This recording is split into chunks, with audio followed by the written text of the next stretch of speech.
آج جوان سوال کرتے ہیں کہ ہم کیا کر سکتے ہیں، ہم تنہا کیا کر سکتے ہیں؟ آپ تنہا بہت کچھ کر سکتے ہیں. آپ خدا کی بندگی کریں.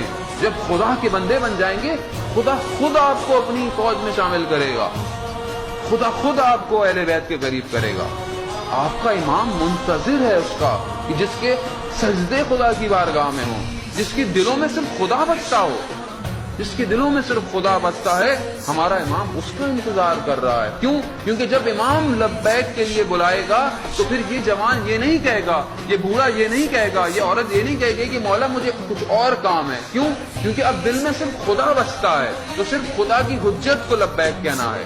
لیکن اگر دل میں خواہشات ہیں، دل میں آرزوئیں ہیں، دل میں دنیا پرستی ہے، دل میں ریاست چاہیے، دولت چاہیے، اولاد کی محبت ہے، یہ ساری چیزیں اگر آپ کے اور ہمارے دلوں میں ہیں تو ہم یقین کریں ہم امام کی نصرت نہیں کر سکیں گے.